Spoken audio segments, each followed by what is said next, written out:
Vamos entonces a seguir tocando el tema que pues lo considero muy conveniente para con todos, am, sobre todo la mayoría de ustedes que pues que se encuentran a veces diariamente en los debates con los cristianos, con la familia, teniendo que explicar acerca de Jesús, teniendo que explicar acerca de las profecías. Am, este y pues vamos a seguir analizando a Isaías, que es el que pues nos da muchas luces, pues todos los profetas también nos dan luces sobre Mesías y sobre el pueblo judío. Y pues hemos venido analizando sobre, sobre el siervo del Eterno. Me gusta ver los comentarios que hacen en YouTube, los comentarios, especialmente hay una señora que realmente hace comentarios muy cristianos, ¿no? Muy cristianos, muy antisemitas, naturalmente. Y lamentablemente pues es porque no entienden, no entienden el background, no entienden el trasfondo, no entienden qué es lo que realmente es el libro de Isaías, que son los libros de los profetas. Número uno, tenemos que recordar que, que los libros, la Tanaj hebrea, la Tanaj compuesta, la Tanaj es un acrónimo por Torah, Nevi'im y Ketuvim, Tanaj, um, eh, pues no es ni Antiguo Testamento, es sencillamente el Tanaj, es la compilación de los 5 libros de Moisés y los libros de los profetas y los libros poéticos. Um, y, y pues todos ellos le fueron entregados fue al pueblo hebreo. Al pueblo hebreo, y pues la gente a veces dice, no, que ese es uno de los comentarios que veía, era que la palabra de Dios le fue entregada a toda la humanidad. Yo déjeme decirle, eso es un error. Eso es un error. La palabra de Dios le fue entregada al pueblo hebreo, al pueblo judío, a ese pueblo que odia tanto a la humanidad. Miremoslo en Devarim, por ejemplo. Por ejemplo, miremoslo aquí en el libro de Devarim. Permítanme, muevo aquí todo esto. Voy a volver atrás, no lo tenía en mi plan, pero me toca ir allá porque es importante que la gente se conecte con la esencia de lo que ellos consideran que es de ellos. Siendo claros, siendo fuertes, no pretendo molestarlos, no pretendo maltratarlos a mis amigos cristianos, católicos o lo que fueren. Pero es que lamentablemente el cristianismo se prestó, o por no decir se robó, los documentos religiosos judíos y formó su propio documento.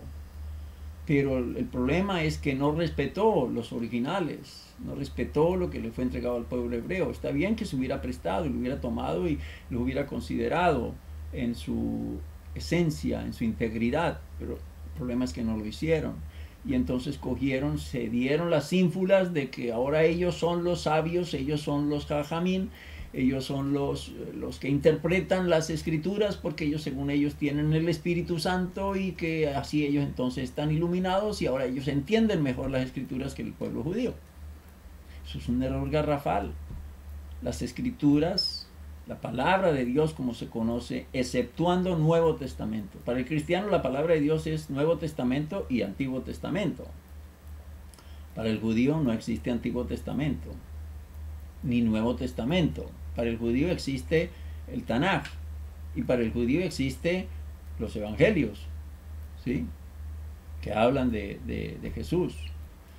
Pero entonces la propiedad de el Tanaj, la propiedad de la Torá, la propiedad del libro de Génesis, del libro del Éxodo, del libro de Levítico, el libro de Números, del libro de Deuteronomio, el libro de los profetas, jueces, reyes, etc. Todo eso pertenece al pueblo judío. Eso no pertenece a la humanidad, ¿ya?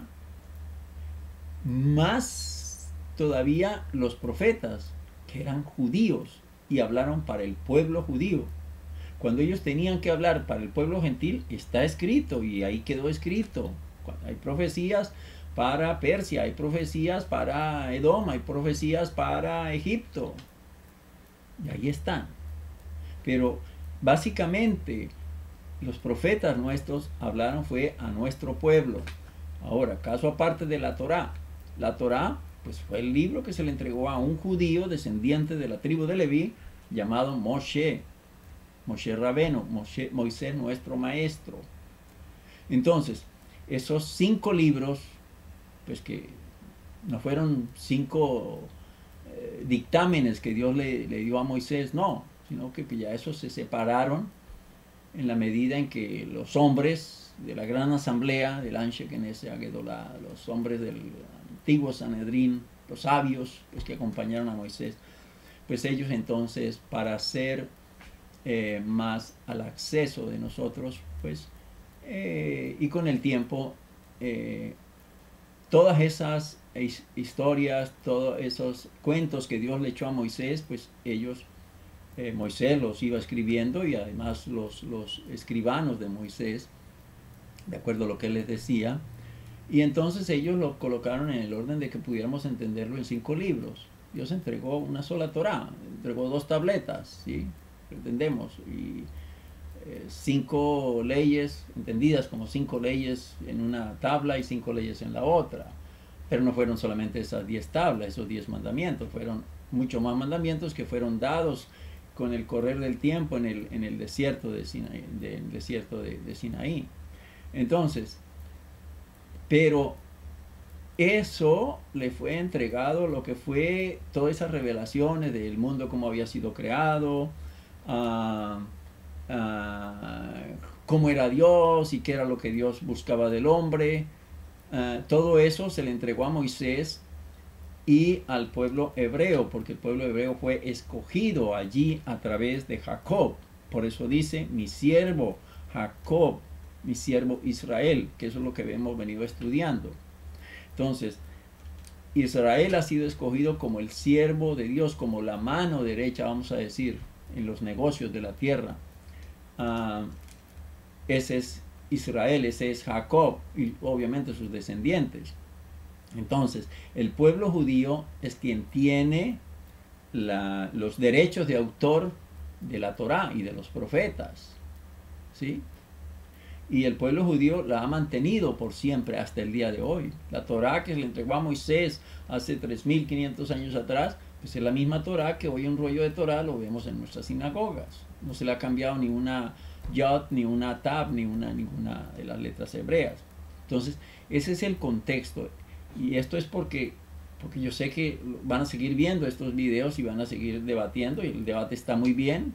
Los análisis que hace la gente me parecen maravillosos, porque encienden la chispa, y al encender la chispa, pues eso quiere decir que estamos vivos y que podemos expresar nuestras ideas, y eso es lo bonito. El pueblo judío le fue entregado esos libros. ¿Con qué objetivo? Con el objetivo de que los diera a conocer a la humanidad. ¿Por qué? Porque la humanidad los había rechazado. Entonces, ¿de dónde lo aprendemos? Es lo que les iba yo a decir. Entonces, en el libro de Deuteronomio, ¿recuerdan ustedes? A ver, ¿cuál es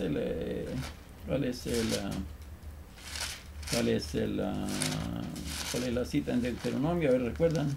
Me recuerdan. Yo siempre les he dicho a ustedes. En el capítulo 33. En el capítulo 33. En el capítulo 33 del libro de Devarim, Deuteronomio. Esto es importante que sobre todo los cristianos tengan esa información, porque pues me estoy basando en el comentario que es muy común de la gente, porque la gente tiene unos conceptos errados con relación a muchas cosas de la Torá y del judaísmo. Número uno que, vuelvo y repito, pues aseguran ellos que la palabra de Dios le fue entregada a toda la humanidad. Error.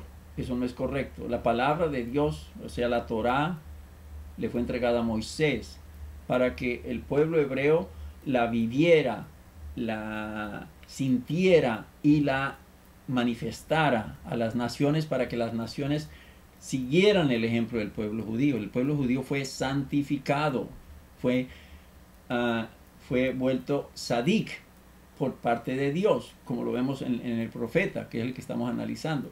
Entonces, el pueblo judío recibe el legado de la Torá para que haga conocer la Torá al resto del mundo, la exponga, no la fuerce, como vimos en la clase anterior, de que habla el profeta de que él no gritará en las calles, él no la va a obligar a la gente a que lo tienen que escuchar, como lamentablemente el cristianismo lo ha hecho por todas estas últimas 2 milenios, y a costa de ello el no oírlo pues ha causado muchas muertes, ¿no es cierto?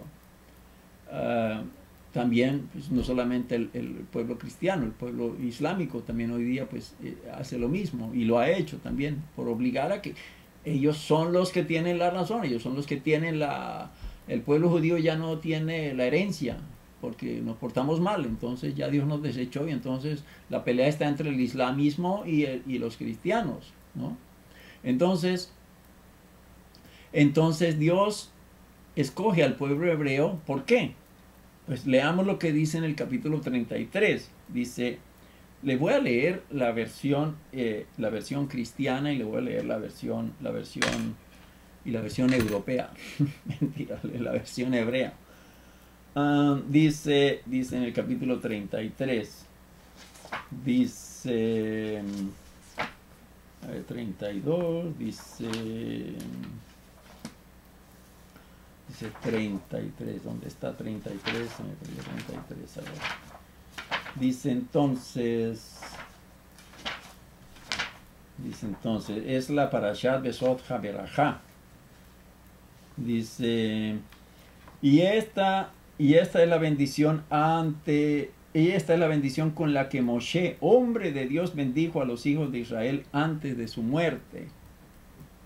Y dijo, entonces, ¿qué fue lo que dijo Moisés?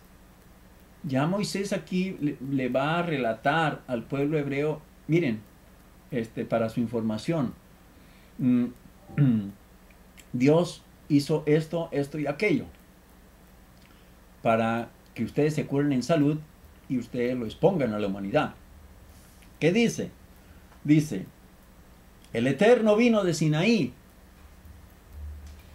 habiendo resplandecido para ellos desde Seir, habiéndose manifestado desde la montaña de Parán,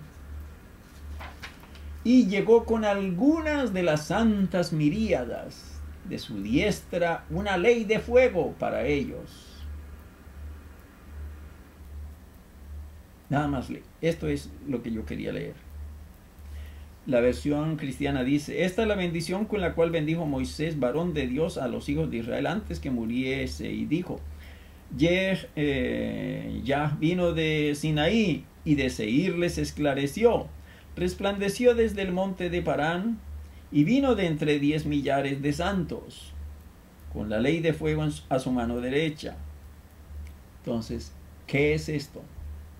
Esto es, pues, aquí Moisés no está diciendo, Moisés no se alargó a decir, y el Eterno vino de Sinaí, y de Sefarad les alumbró, y de Padam brilló, y de Roma, y de todos los países, y de la India, y de Japón. No, aquí simplemente nos está hablando de 2 particulares. Pero entendemos que Dios le había ofrecido la Torá a todas las naciones del mundo. Entendemos como 70 naciones. ¿Ok? Pero para no extenderse, pues simplemente está tomando a 2, que son los paradigmas de la enemistad entre el pueblo de Dios y la humanidad, que es el pueblo cristiano y el pueblo islámico. Aquí están representados estos 2 pueblos. ¿Comprenden? El Eterno vino de Sinaí, porque ahí en el Sinaí fue donde se entregaron las tablas de la Torá. Pero él había convocado a los demás líderes de las otras naciones. De Seir les esclareció. ¿Por qué de Seir? Porque en Seir fue donde se estableció Esaú. ¿Recuerdan ustedes en Génesis 36:8?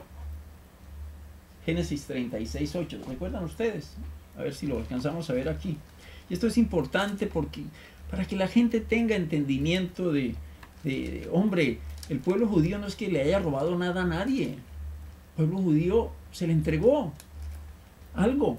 Y el pueblo judío lo tiene. Es su posesión todavía. ¿No es cierto? Dice Génesis 36:8. Vamos a ver. 36:8. Dice. Y Esaú habitó en el monte de Seir. Esaú es Edom. ¿Correcto? Entonces, Esaú habitó en el monte de Seir. Esaú es Edom. ¿Qué es lo que representa Edom? ¿Qué es lo que representa Esaú? Edom representa a Roma. ¿Sí? Homiléticamente es la representación de los cristianos. Pero es que los cristianos no existían en esa época. No, déjeme decir, los cristianos ya existían en esa época con otro nombre diferente. ¿Ok? Adoraban las mismas imágenes. La Virgen María con el niñito abrazado, el mismo crucificado, ya lo adoraban antes de que viniera Jesús. Eso no era nuevo en el año 35. Ya eso existía tiempo atrás. Entonces, por algo aquí está diciendo, y de Seir les esclareció, es decir, se las puso clara a los descendientes de Seir, es decir, a los edomitas, a los descendientes de Esaú. Y los Esaú dijeron, no nos interesa. Yo creo que eso lo han oído ya ustedes muchas veces. ¿Por qué? Porque ¿qué dice la Torá? Pues que la Torá dice que no robarás. No me interesa porque nosotros nos la pasamos, ese es el negocio nuestro, ¿no? Va y se le hace, dice, resplandeció desde el monte de Parán. Otro. No es Seir ya, es Parán. Entonces, ¿dónde está Parán? Dice en Parán, dice Génesis 21:21, mirémoslo. 21:21 dice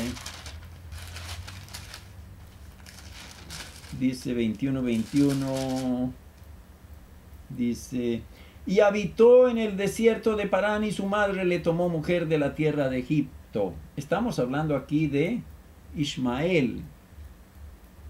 ¿Ok? Entonces estamos hablando ya de los otros, de los ismaelitas, de los islámicos, que venimos a conocer como islámicos. ¿Me están siguiendo? Entonces son dos pueblos que son fuertes, que son representativos de una gran cantidad de seres humanos hoy día en la tierra. Pueblo islámico, el pueblo cristiano. Cristiano entendido, por favor, en un todo.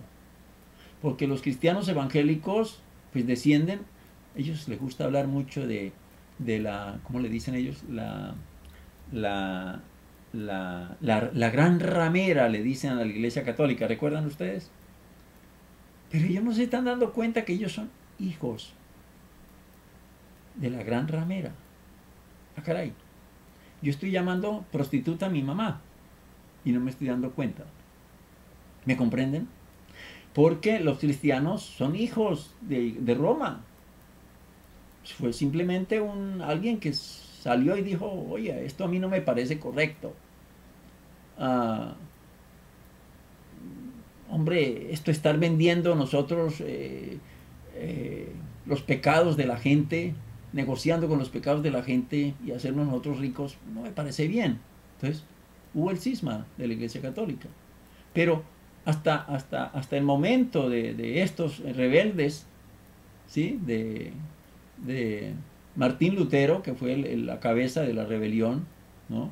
Y hubo varios amigos de él, que ellos eran sacerdotes católicos, estamos hablando, ellos eran sacerdotes católicos, por favor. Ellos no eran cristianos, ellos eran sacerdotes católicos, ellos se abren, ¿sí? Reniegan de esa fe y dicen, no, ya nosotros no queremos seguir, entonces son excomulgados, los sacan de la Iglesia Católica, ¿ya? Entonces forman sus nuevos núcleos, sus nuevos sistemas religiosos, pero siguen con toda la... interpretan ciertas cosas con las cuales no estuvieron de acuerdo, ¿no? Pero el resto siguen con todo el conocimiento de la idolatría de Jesús, de que Jesús era Dios, de que Jesús era el Mesías, de que Jesús era el Rey, etcétera, etcétera, etcétera. ¿Sí? Entonces, hay unas pequeñas diferencias, ¿bien? Pero siguen siendo. Entonces, son hijos de la gran ramera. Ellos mismos son Edom, son representantes, ¿ya? Entonces, eso ya nos da a nosotros claridad de, si soy cristiano, pues yo tengo que pensar, oiga, no, pues lo que este señor está diciendo aquí, pues tiene sentido. ¿Yo de dónde vengo y para dónde voy? Siempre una de las claves que siempre yo he estado compartiendo con mis amiguitos es establezcamos el lugar en donde estamos. No nos engañemos a nosotros mismos. Porque si yo me engaño, yo me estoy diciendo, yo estoy en un lugar que realmente es un lugar de verdad, un lugar de justicia, un lugar donde solo lo que aquí se respira es la verdad del cielo, pues yo tengo que sustentar eso. El judío la sustenta con la Torá, porque pues la Torá le fue entregada al pueblo judío. La Torá no se la robó al pueblo de Seir. La Torá no se la robó el pueblo judío al pueblo de Parán. Entonces, sí, lo agarraron. Entonces, Dios le ofreció la Torá al pueblo de Seir. Dios se tomó la molestia de ir a donde Seir y decirle, jóvenes, ¿quieren ustedes servirme a mí? No. Vete con tu música para otra parte. Va donde Parán, los ismaelitas, ya lo vimos. Y habitó en el desierto de Parán y su madre le tomó mujer de la tierra de Egipto, refiriéndose a Ismael. Entonces, eso es importante que lo tengan ustedes ahí en cuenta y en sus notas. Porque eso les va a abrir el horizonte. Eso les va a abrir el conocimiento tanto a ustedes como a todos los que siguen detrás de ustedes. Porque, lamentablemente, un axioma que es general para todos, no solamente para el pueblo judío, que lo dice creo que Amós, si no estoy equivocado. Mi pueblo fue destruido porque le faltó coco, cabeza, inteligencia. ¿Sí? Mi pueblo fue destruido porque le faltó conocimiento. ¿Ve? Entonces, si no conocemos, podemos ser destruidos fácilmente. ¿Por qué el pueblo judío fue tratado de destruir? Se le destruyó el templo. Porque mezclaron su conocimiento. Ya lo hemos visto en todas las lecciones y clases que hemos tenido sobre la historia del pueblo judío. En el año 100, en el año 200 antes de la era común, en el año 300, todo lo que antecedió a la destrucción del templo. Que lo que hacían era cosas que la Torá ya las había proscrito. Es decir, eso no lo deben hacer. Y el pueblo seguía haciendo esas cosas. ¿Comprenden? Entonces, pueblo fue destruido porque le faltó conocimiento. Entonces, llevando ese axioma al pueblo en general, y vamos a hablar ahora del gentil, porque también este es otro concepto que está siendo mal interpretado, que el cristiano dice, no, nosotros no somos gentiles. Y yo tengo que decirle, mi amigo, mi querido amigo, si tú eres cristiano, si tú eres islámico,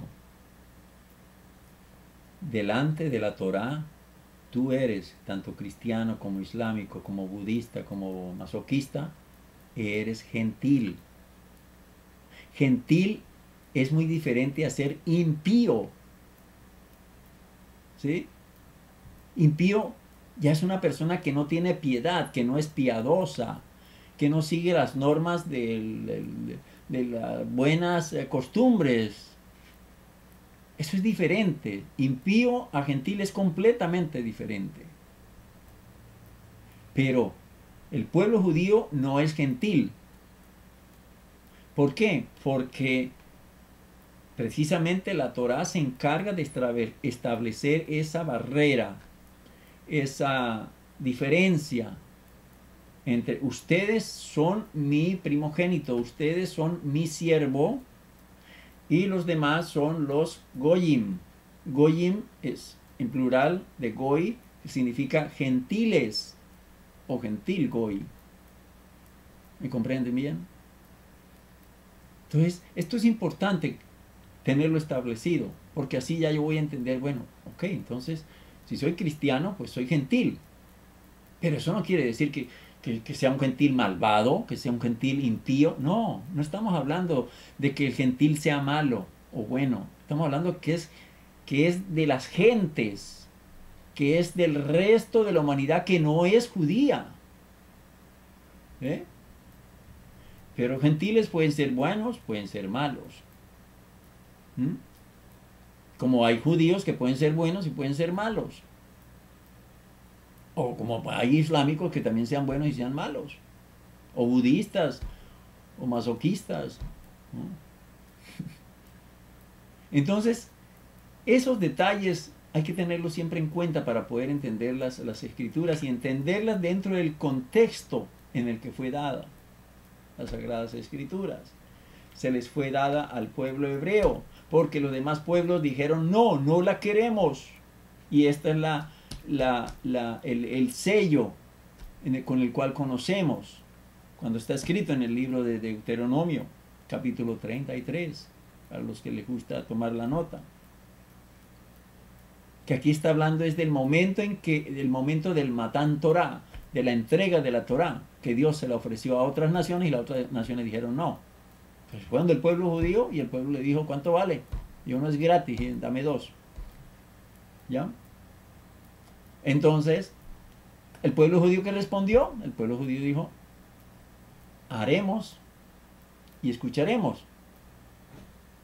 Los otros pueblos dijeron, escucharemos primero y después veremos a ver si nos conviene y haremos. ¿Se dan cuenta la diferencia? El pueblo judío hizo todo lo contrario a los demás. Entonces, para establecer la claridad, la Torah, las sagradas escrituras, la palabra de Dios, ¿de cuál Dios estamos hablando? Pues si el cristiano me está hablando a mí del Dios de Abraham, del Dios de Isaac, del Dios de Jacob, del Dios de Noé, si hay Benei Noah aquí, pues estamos hablando es de los libros que Dios le entregó al pueblo judío. No se los entregó a otro pueblo, que si hay alguien aquí, que yo sé que no hay, caraítas, que hoy día están tratando de revivir ese cuerpo muerto de los caraítas que existió en la época de la destrucción del templo. ¿Sí? Entonces, que ellos dicen, no, que a ellos es que se les entregó la verdadera Torah, y entonces se les entregó solamente una Torah, la Torah escrita. Pero, pues ahí entramos también en el otro punto, en el otro argumento. Bueno, ¿y qué tan válida puede ser para un gentil la Torah escrita o la Torah oral? En el sentido práctico, en el sentido objetivo, ambas tienen el mismo valor y ambas tienen ningún valor. ¿Por qué? Porque no, es que la escrita es la que tiene valor. ¿Pero por qué tiene valor la escrita? Si le fue entregada a Moisés, un judío, un loquito judío de la tribu de Leví, que fue un Mesías, que fue un líder, y él la escribió. Porque fue él el que la escribió, la gente que tenía él al servicio. ¿Ya? La gente dice, no, es que yo no me baso por las tradiciones de humanos, yo me baso por la tradición escrita. Pero es que la tradición escrita tiene el mismo valor de la Torah oral. La diferencia con la Torah oral era que se mantenía oralmente hasta la destrucción del templo. Hasta ahí se mantuvo. Pero tenía el mismo valor de la Torah escrita, ¿sí? Para poder interpretar lo que la Torah escrita tenía allí escrito. ¿Ven? Entonces, para el gentil, pues realmente, si se pone a pensar, sí, no, pues es que realmente el libro de la Torah se le fue entregado a un judío, Dirá el cristiano que los detesto, o dirá un buen cristiano, los amo mucho, porque defiendo a Israel. ¿Sí? Entonces dirá, pues hombre, pues realmente la Torah oral, la Torah escrita tiene el mismo valor para mí. ¿Por qué? Porque fue entregada a un judío y ese judío, pues él dice que él oyó la voz de Dios y así mismo lo escribió. Pero estamos basándonos en lo que un judío oyó. Y los otros judíos están diciendo así, nosotros vimos que las trompetas, el shofar, las luces, los fuegos pirotécnicos y el ruido que había en la montaña, y la nube y todo ese cuento, ¿no? Esa explosión ¿cómo diríamos? De espiritualidad, el cielo se bajó a la tierra, ¿sí? Pero son las historias relatadas por un judío. ¿Eh? Entonces, para el cristiano tiene valor lo que los libros cristianos, los evangelios y los demás libros que tienen ellos ahí, pues ellos consideran que son sagrados, que son palabra de Dios. Eso es la palabra de Dios para ellos. Pero esta, de los evangelios para atrás, lo que consideran Antiguo Testamento, para ellos realmente no es palabra de Dios. ¿Por qué? Porque no la guardan, no la cumplen. Si fuera palabra de Dios, la guardarían, la cumplirían. El pueblo judío, pues tratamos, ¿sí?, de hacer los esfuerzos por cumplirla. ¿Sí? Porque realmente, pues tratar de ser justo estaría difícil. ¿Sí? Siempre estamos pecando, judíos y gentiles, todos estamos pecando. Que diga que no peca es un mentiroso. Porque venga a decir, no, que hubo una persona que nunca pecó, es un mentiroso y está haciendo a la otra persona mentirosa. Porque todos pecamos. No hay ninguno que pueda decir, yo nunca he pecado. Ni de los antiguos tiempos, ¿cómo se llama? El que caminó con Hashem. Se me olvidó el nombre en este momento. Antes de Noé, que caminó con Dios. Enoch. Gracias, Fabián. Enoch. Una cosa es que haya caminado con Dios, Dios lo haya llamado. Otra cosa es que nunca haya pecado, ¿sí? O Metusalén, que vivió tantos años. O más reciente, bueno, más reciente para el concepto cristiano, que es que siempre asocian el caso del rey de Shem, perdón, el rey de Salem, ¿sí? ¿Cómo se llama? El hijo de Noah, ¿sí? De Melquisedec, rey de Salem, rey de Jerusalén, que ellos lo asocian es con Jesús, porque no tiene fecha ni calendario, no tiene herencia, pero esas son figuras que la Torah ha estado usando. Y lo conocemos dentro del pueblo judío como el hijo de Noah, como Shem, el mismo Melquisedec. ¿Ve? Entonces, ya con esta información, pues ya nosotros podemos ir entendiendo con más facilidad, bueno, quién es gentil, a quién se le entregó la Torah, quiénes son los responsables de la Torah, ¿no? Y ahí sí podemos seguir nosotros entendiendo las Escrituras. ¿Por qué? Porque pues ya aquí nos está diciendo que nos quedamos nosotros con lo que nos decía Isaías. Vamos a mirarlo. Espero que la parte de Seir y la parte de Padam Aram la hayan podido captar, por favor. Entonces, miremos aquí que es interesante porque la Haftará, la primera Haftará que leemos en el ciclo anual, recuerden ustedes que nosotros tenemos un ciclo de leer la Torah durante todo el año, y la primera Haftará que leemos es precisamente la que trata del libro de Isaías 42 y 43, que es parte de lo que estamos leyendo. Igual es un pequeño tip sobre Haftará. Y porque me parece importante que tengan ustedes esa información. ¿Qué es Haftarah? ¿No? Algunos dicen, no, es la mitad de la Torah. No, no es la mitad de la Torah. Haftarah significa, es la conclusión. ¿Y de dónde sale la idea de la Haftarah?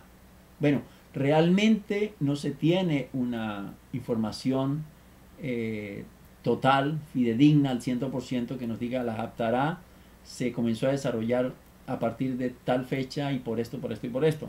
La información que tenemos de la Haftarah es que son lecciones, son porciones de los profetas, básicamente de los profetas, que las leemos inmediatamente después de leer la Torah, la porción de la Torah, o sea, la parashá de cada semana. Y entonces, mucho tiempo antes de la destrucción del segundo templo, estamos hablando en el año 70, muchos años anteriores, ya esa costumbre se estaba desarrollando, ¿sí?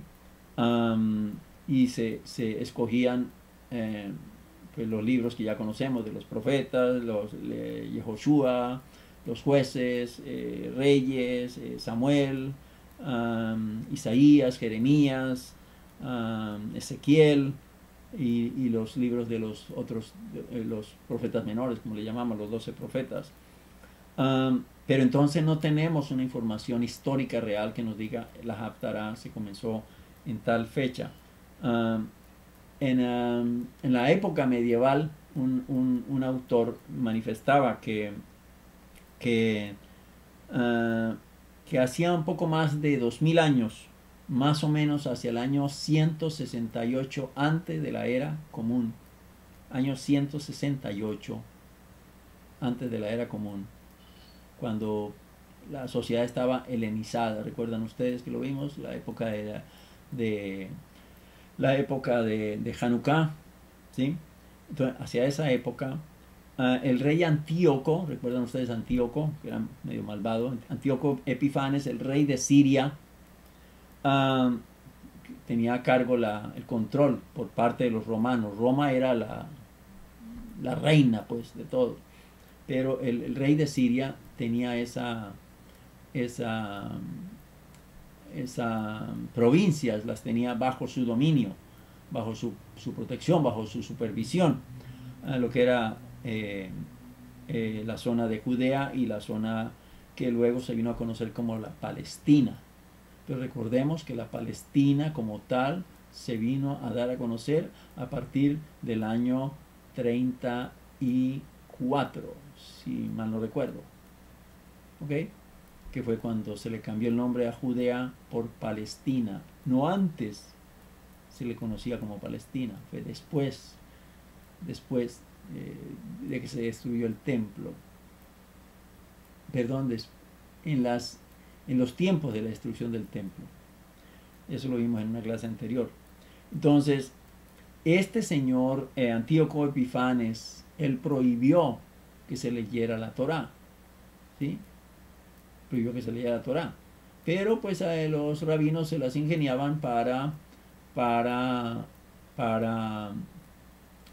en su ausencia de no poder leer Torá, entonces leían algo que se relacionara con la Torá.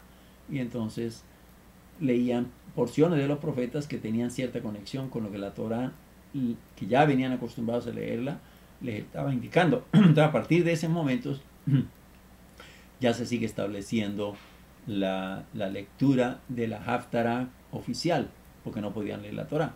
Después que viene la Torá y que se permite otra vez leer la Torá, entonces ya por no hacerle el feo a los profetas, por no hacerle el feo a la Haftarah, a la conclusión, entonces dicen, no, dejémosla, entonces la leemos después de que leamos la Torá. Y así fue como se siguió. Pero realmente no es que se sepa que efectivamente fue así por causa de Antíoco, porque ya antes se tenía esa costumbre también. Entonces, lo importante es que la Haftarah nos da a nosotros porciones de los profetas, de los reyes, de todo esto, para conectar la Torah y entender mejor los tiempos pasados con los tiempos que vivieron ellos. Estoy hablando de los tiempos pasados de nuestros patriarcas, Abraham, Isaac y Jacob, de los tiempos de los profetas y los tiempos actuales. Entonces, como les había dicho yo anteriormente en una de las clases, Adriano, que fue el rey, el emperador que odiaba a los judíos, ¿sí? Los odiaba a muerte, les fastidiaba todo.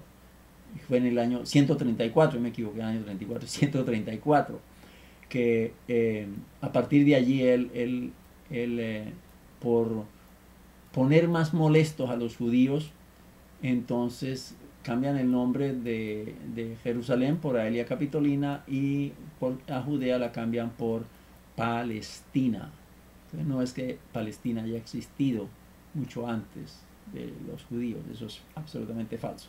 Entonces ya sabemos un poquito más de Haftará. Entonces la Haftará del primer libro de Bereshit conecta con la lectura de Isaías, que Isaías pues está hablando allí ya lo leímos nosotros en el capítulo 42, a ver si lo tenemos por aquí, a ver.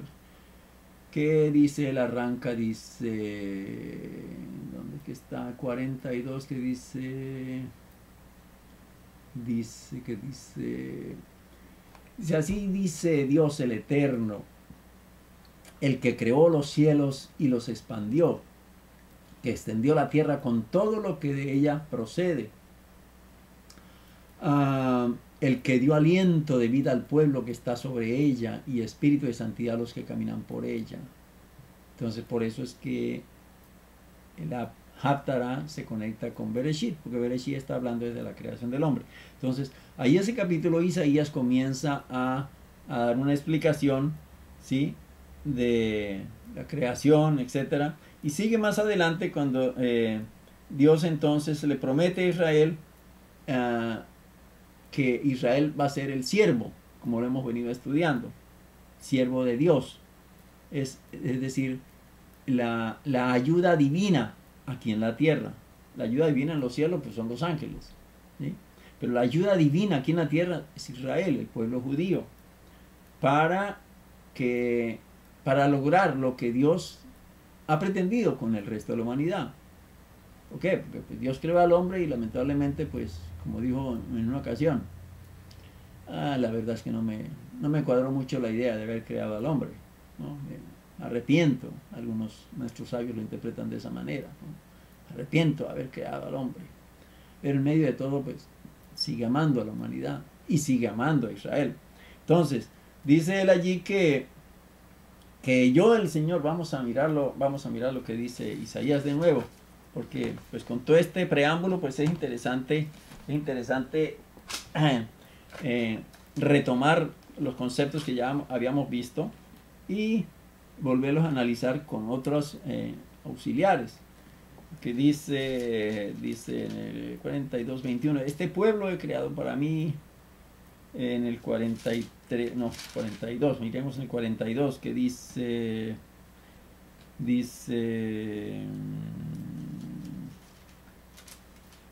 42, el 5, dice la parashá, dice, así dice el Eterno, Dios, creador de los cielos y el que los despliega.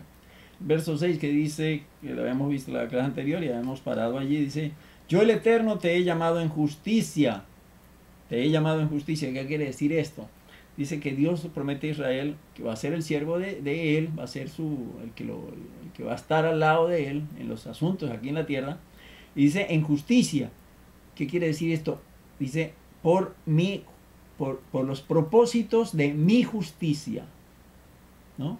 De la justicia de él, por los propósitos que él quiere desarrollar aquí en la tierra, por los propósitos de la justicia de Dios.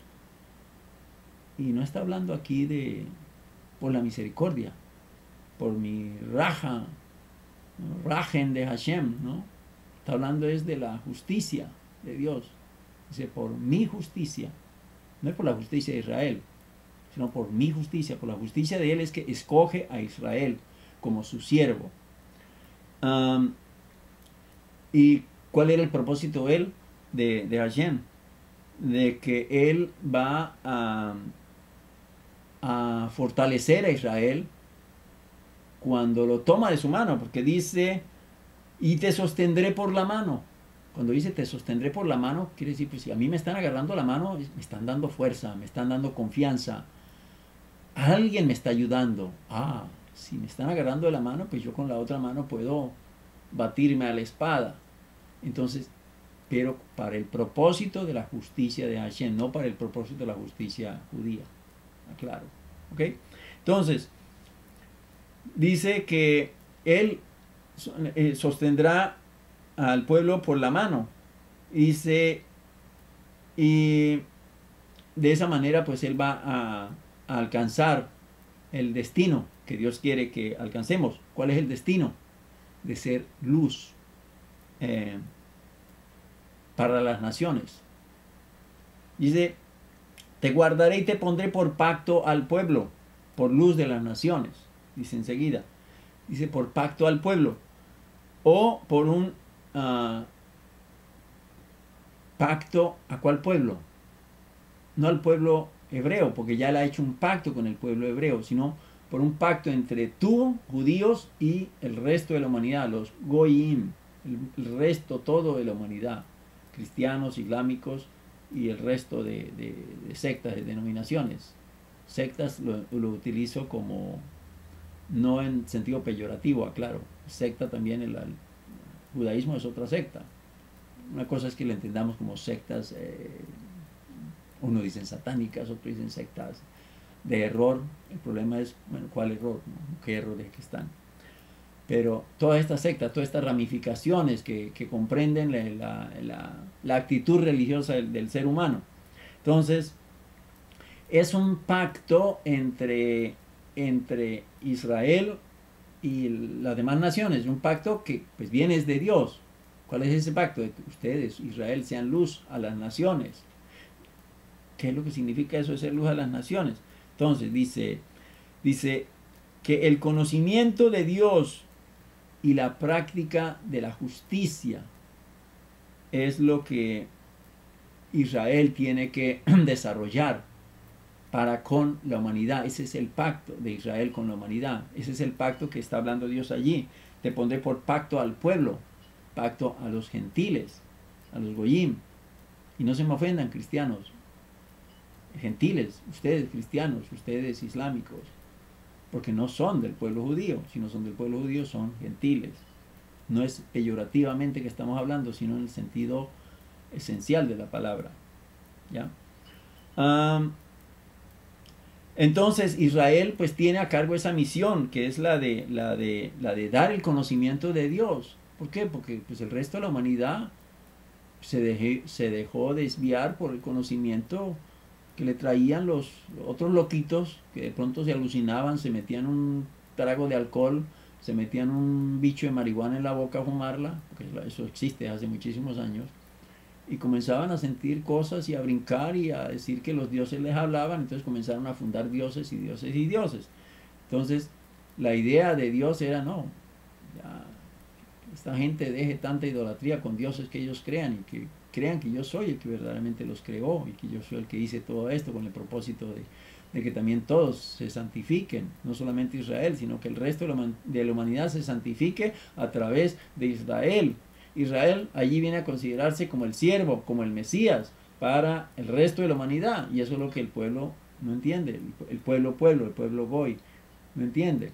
Y no, es que era un hombre el que tenía que venir de Israel, y bueno, también lo entendemos como un Mesías que viene de Israel, pero al final de los tiempos, cuando ya todo este zafarrancho esté por terminar y la gente deje de pelear tanto y de hacer tanto daño, entonces el Mesías de Israel aparecerá. Esa es la esperanza que tenemos, y que pondrá paz en las naciones. Y como cuando vino Bar Kokhba, no hubo paz, al contrario, lo mataron a él y mataron al rabino Akiva, a todos sus estudiantes. Cuando vinieron el resto de Mesías que dijeron que eran Mesías, pues tampoco hubo paz. Cuando presentaron a Jesús, pues tampoco hubo paz. Van a decir, no, es que la paz del corazón, no, la paz del corazón el pueblo judío siempre la ha tenido. Yo he tenido paz en mi corazón. Desde que yo cumplo mi Torah, yo soy el hombre más feliz, porque tengo paz en mi corazón. Tengo paz con mis hijos, tengo paz con mi esposa, y tengo paz sobre todo con ustedes, ¿no? Que son los que me soportan para estudiar cada vez que nos reunimos aquí en estas nuestras clases. Eso es paz, una verdadera paz, eso es el verdadero shalom, ¿sí? Que se transmite con lo que uno está transmitiendo de Dios. El amor que uno tiene por Dios, se lo transmite uno a cada uno de sus amigos. ¿Ve? Entonces no es eso de que es que no, es que Él vino a establecer aquí un reino espiritual. El reino espiritual ya estaba establecido aquí con el pueblo judío. Abraham, su fe le fue contada por justicia, dicen la escritura, ¿no es cierto? Entonces, a todos los judíos, pues su fe ha sido la que cuenta, pero también sus obras, ¿no? Las obras que ellos mismos han desarrollado para demostrar la fe que tienen. ¿Ve? Entonces, ¿cuál es la tarea del pueblo judío? Pues dice, y te pondré por pacto al pueblo por luz de las naciones, para que abra los ojos de los ciegos. No, es que eso es el Mesías, y es que eso es Jesús el que lo tenía que hacer. Hombre, porque abrió los ojos de los ciegos, 1, 2, 3 ciegos. Pues déjenme decirles que muchos profetas, si Hashem tuviera misericordia conmigo y me enviara un profeta de ellos, de los antiguos, y me pasara los dedos por los ojos míos y me quitara las cataratas. Maravilloso. ¿Sí?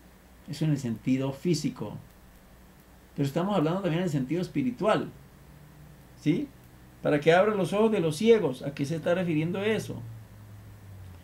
Dice que para que le llegue la luz a aquellos que están ciegos de la verdad. ¿Cuál es la verdad? La Torah. La Torah es Torah Emet, es la Torah de verdad. No es el libro cualquiera otro de los libros para no ofenderlos. ¿Sí? La Torah es la única que es verdad. ¿No? Pues eso es lo que el pueblo judío aprendemos, conocemos. Eso es lo que creemos. Que no lo crea el resto de la humanidad, pues eso es problema de la humanidad. Yo no voy a forzar a nadie a que crean que la Torah es la verdad, porque para muchos la Torah es mentira. ¿Sí? Pero para nosotros es la verdad, porque nos muestra lo que Dios manifestó y la manifestación que se hizo Él de sí mismo al revelarse al pueblo de Israel. ¿Sí? Entonces, ahí es donde está la verdad. Y que a través del conocimiento de la Torah, pues es donde nosotros se nos van abriendo los ojos, vamos dejando unas actitudes innatas en nosotros, malos hábitos, y la Torah nos va indicando cómo corregirla. Y entonces nos vamos volviendo más sadik, ¿sí? Más justos, nos vamos elevando, nos vamos subiendo a estar como más en contacto con ese justo que está más arriba de nosotros, el Creador. ¿Ya? Entonces, abrir los ojos de los ciegos en el sentido espiritual, porque Eliseo, ¿cuántos milagros no hizo? Elías, ¿cuántos milagros no hizo? Y hubo muchísimos milagros que los profetas de Israel hicieron en sus tiempos y no fueron contados aquí en los libros, porque no era relevante hacerlo. ¿Ya? Pero siempre ha habido. El tiempo de Moisés, en los tiempos de Abraham, en los tiempos de Noé hubo milagros. El milagro del Mabul, del diluvio. ¿Ya? ¿Me comprenden? También resucitaron muertos. ¿Sí? Entonces, ese hecho no es indicativo de que ese es el hombre. No necesariamente porque vaya una persona y resucite a un muerto, ya ese es el enviado, ese es el the one, ¿no? Como en la película Matrix, ¿no? O Matrix en español. Ese es el Mesías, ¿no? ¿Ya? Porque pues, Dios es generoso. Y todos somos criaturas de Dios. La diferencia con el pueblo judío es que pues, lo escogió como su siervo para que le diéramos a conocer a la humanidad quién es Dios. Su justicia, su misericordia, su bondad, todos los atributos de Dios. ¿Ok? Entonces, para para darle más luz, ¿sí? Para que por lo menos esos que están ciegos ahí puedan ver por un huequito y, oiga, yo por aquí estoy viendo algo que me parece que es bonito. Estoy oyendo que están enseñando Torah, me parece lindo. Yo quiero más. Y entonces comienza ese huequito a abrirse, abrirse, abrirse, abrirse. Y entonces ese que era ciego comienza a ver. ¿Ve? Porque el judío está cumpliendo esa misión. ¿Ya? Y de esa manera, al estarle mostrando esa luz de verdad que está radicada en la Torah, porque los profetas lo que van a hablar es de la Torah, van a hablar es del Dios de Israel, ¿no? Van a hablar profecías, cosas que se van a cumplir o que se cumplieron, o que están por cumplirse, pero siempre van a estar reflejando lo que la Torah nos dice. Entonces, abrir los ojos de los ciegos, porque al abrir los ojos de los ciegos ellos van a entender, van a comprender y van a saber en qué lugar están y para dónde van. ¿Sí? Mientras están ciegos no saben para dónde van, porque un ciego no sabe para dónde camina. Si le dicen camina por aquí, entonces porque oye. El sentido auditivo lo tiene listo, pero el sentido de la vista lo tiene nulo. Pero el sentido auditivo lo tiene en acción y entonces lo llevan como una ovejita al matadero. Ese líder, ese pastorcito mentiroso, ese rabino mentiroso, ¿sí? Y los sigue llevando por caminos equivocados porque los están apartando de la Torah. La Torah es emet, la Torah es luz. Torah es luz. ¿Ya? Entonces, de esa manera, pues la gente puede liberarse de la esclavitud en que se halla. Porque ya entonces comienzan a comprender, oh, esta religión en la cual yo estuve navegando durante tantos años, realmente, pues no me siento yo que realmente sea la correcta. Algo hay aquí que no funciona bien. Algo hay que arreglarlo aquí. ¿Por qué? Porque ya estoy oyendo y viendo, me están mostrando algo. Ya mis ojos están comenzando a quitar esas vendas. No, que son las vendas del testamento, qué sé yo. Testamento de los muertos, el testamento de los druidas, el testamento de los chinos, el testamento de los egipcios, cualquiera que sea. No, es que la Torah me está enseñando a mí quién soy yo, por quién fui creado, quién está sobre mí, cuáles son mis malos hábitos, cuáles son mis buenas cosas que tengo que agrandar, cuáles son las cosas negativas que yo tengo que quitar o modificar. Y de esa manera yo voy a ir siendo ya reconocido como una persona, primeramente por mí mismo. Porque si no me reconozco yo primeramente como yo soy, pues nadie más me va a reconocer a mí.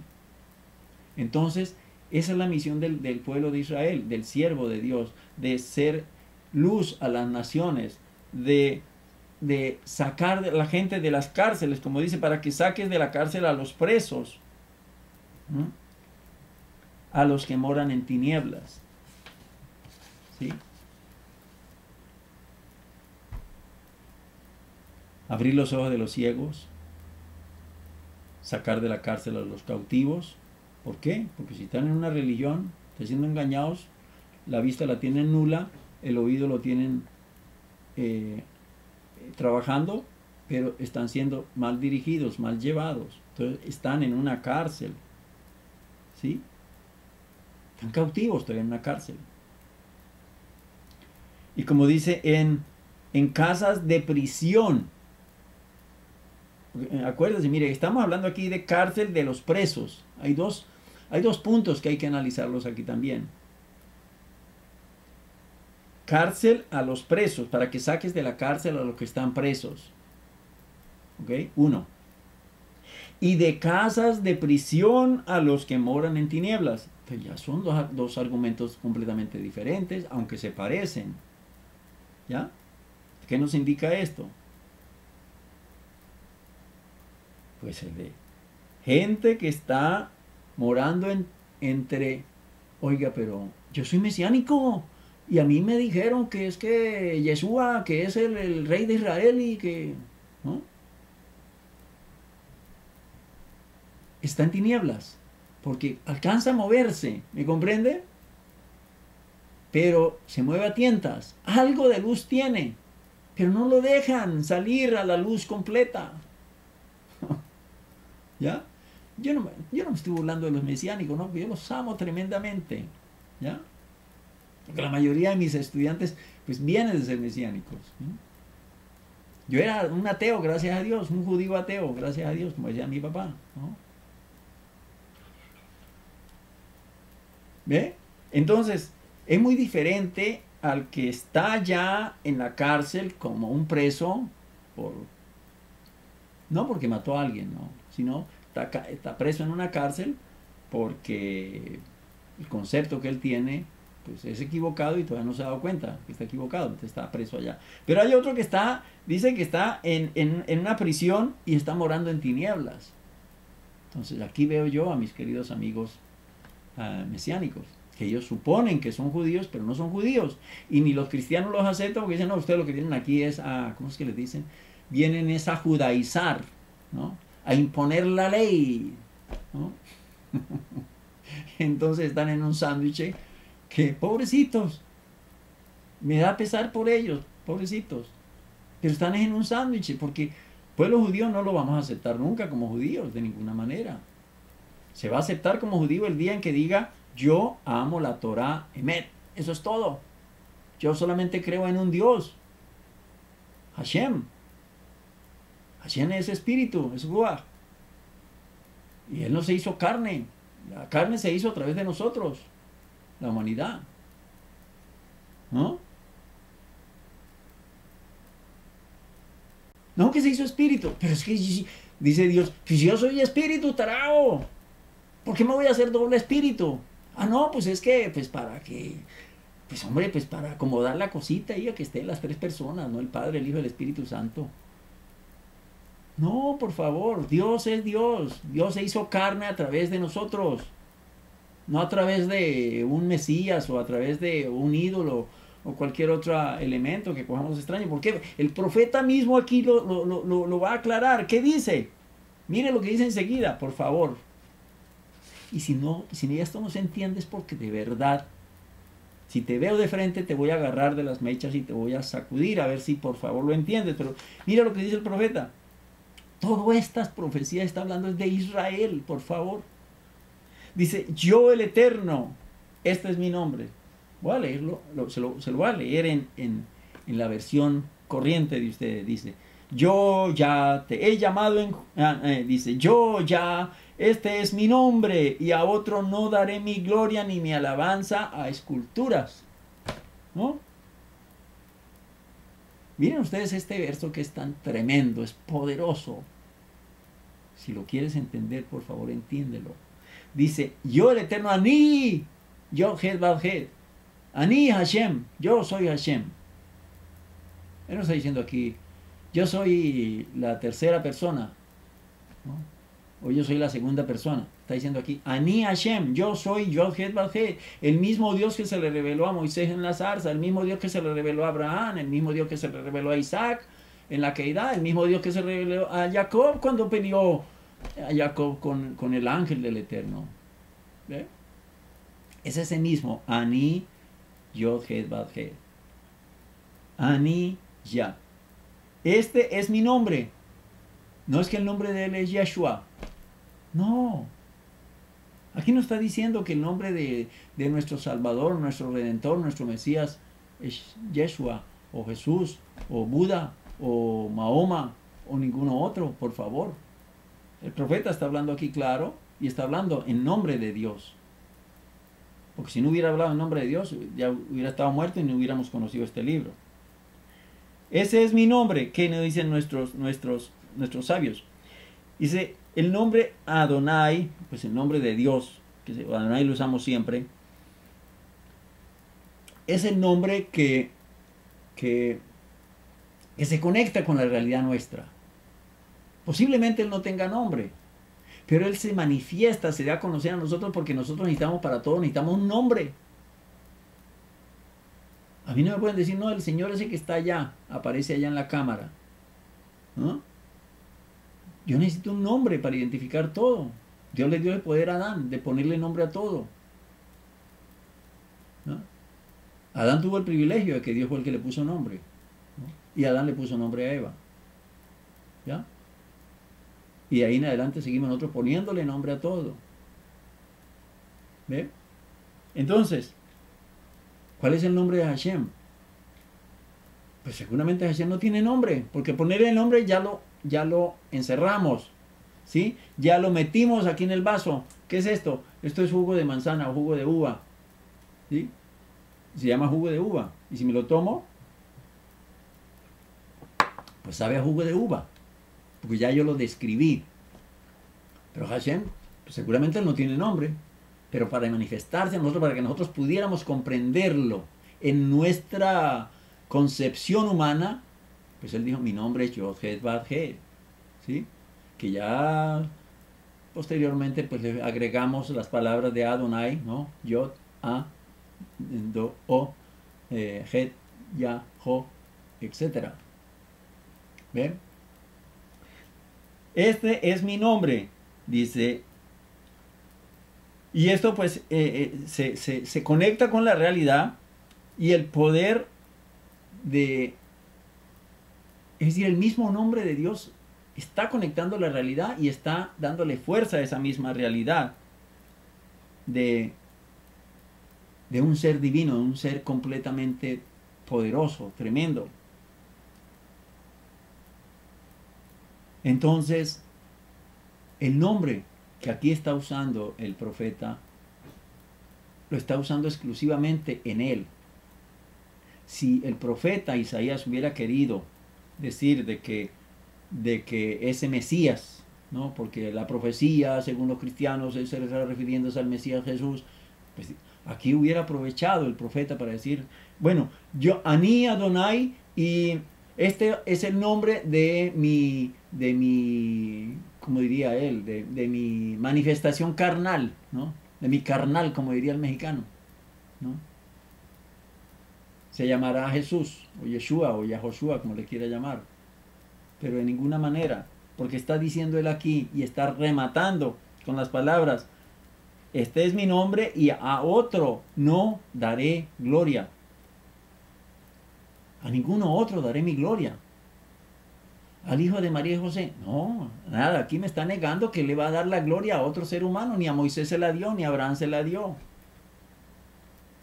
¿Ve? Ni mi alabanza. Pero lo que vemos es que todos los domingos y fiestas de guardar y los sábados ahora los mesiánicos comienzan a danzar y a cantarles aleluyas allá a Jesús y a Yeshua y a todos estos.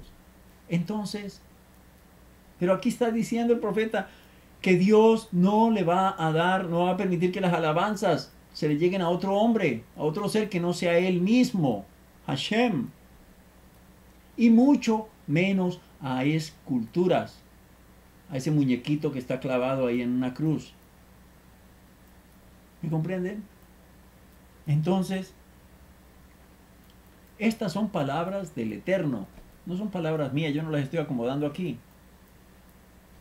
Son palabras de Él que nos están reforzando el concepto de que quién es Israel, quién es Jacob, quién es el pueblo judío. El pueblo judío es mi siervo, mi siervo. Y del pueblo judío saldría un Mesías. Porque la Torá no es que nos está avisando a nosotros y que va a salir un Mesías, no, eso es un concepto posterior a la Torá, en donde la Torá lo que nos está hablando a nosotros es que pues, vendrán tiempos mejores, ¿sí? Pero no nos está asegurando de que va a haber un Mesías. Y ya muchas veces yo les he compartido a ustedes de que uno de nuestros grandes sabios, él no esperaba ningún Mesías, Mesías, digamos, de un Jesús, ¿no? Para ponerle nombre gentil, ¿ya? Entonces, ¿en dónde nos quedamos? En que Dios no está permitiendo que se le dé alabanza a otro que no sea Él. No, pero es que Él es la tercera, pero aquí no me está diciendo que sea Él la tercera persona. Ni me está diciendo que sea la segunda persona. Él está diciendo que Ani Adonai. Yo soy Adonai, Él me está diciendo a mí. Y a otro no le va a permitir que se le den gloria ni se den alabanzas. Entonces, ¿por qué no puedo yo entender eso? Aquí Isaías, todo este tratado de Isaías está hablándoles al pueblo judío, por favor. Le está recordando sus pecados, pero también le está recordando su valioso tesoro que es. Hashem es generoso. Hashem nos puede estar dando una nalgada, pero también nos está poniendo la mano en la mejilla y recogiendo nuestras lágrimas. ¿Sí? ¿Ya? Entonces, ¿cómo entendemos?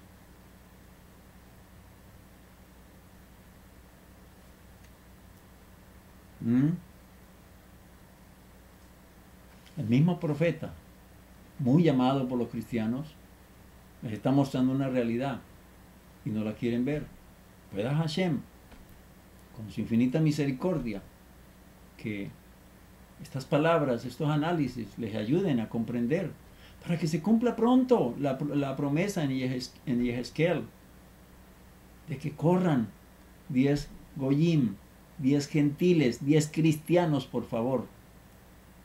Son 10 cristianos o islámicos, pero en este caso mejor cristianos, que corran detrás de un judío, agarrarse del talí de un judío, porque ellos ya reconocieron que el Dios nuestro es el verdadero Dios y no al que ellos estaban adorando. ¿Ya? Entonces, que Hashem en su misericordia pues nos ayude también a nosotros a tener un poquito de paciencia con el resto de las gentes, porque pues ellos también tienen el mismo derecho que nosotros tuvimos. Ellos no aceptaron la Torá, nosotros la aceptamos. Bueno, pues llegará el tiempo en que ellos podrán seguir también la Torá y los tiempos cambien para bien y haya paz en el mundo. Es la paz que todos estamos esperando. Amén y amén.